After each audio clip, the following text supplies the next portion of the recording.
વાત સાચી, મારો કનૈયો તો મિત્રો સાથે ખૂબ પ્રેમ કરે છે. કહ્યું, ના તમે દ્વારકાનાથના મિત્ર છો ખરું ને? હા. સુદામા કહ્યા, અમે એક જ ગુરુકુળમાં ભણતા. હું કૃષ્ણનો મિત્ર છું.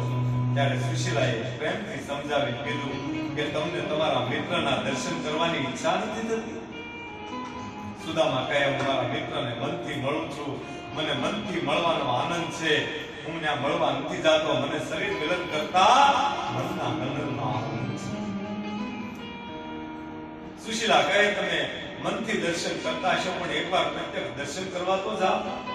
સુદામા કહે, દેવી, પ્રત્યક્ષ દર્શન કરવાની મારી ઈચ્છા નથી. એની પાછળ એક કારણ છે. હું કૃષ્ણનો મિત્ર છું. હું દરિદ્ર નારાયણ, હું મારો મિત્ર કૃષ્ણ તો લક્ષ્મીપતિ છે.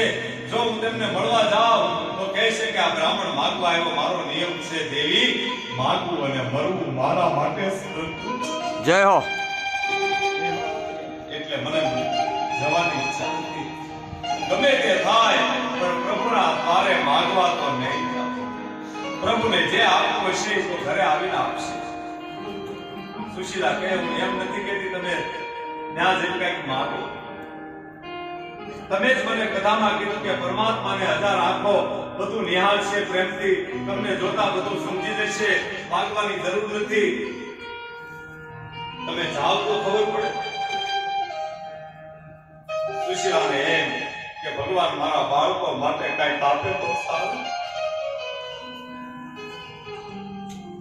સુદામાને એમ થયું કે હું ન મળવા જાવી, મારું વિમાન છે, મારે મળવા જવું જોઈએ. સુશીલાને કીધું કે હું મળવા જાય. સુશીલા રાજી થઈ ગઈ. સુશીલા ભગવાનને પ્રાર્થના કરે કે પ્રભુ કાંઈ ના આપે તો કાંઈ નહીં, મારા બાળકો માટે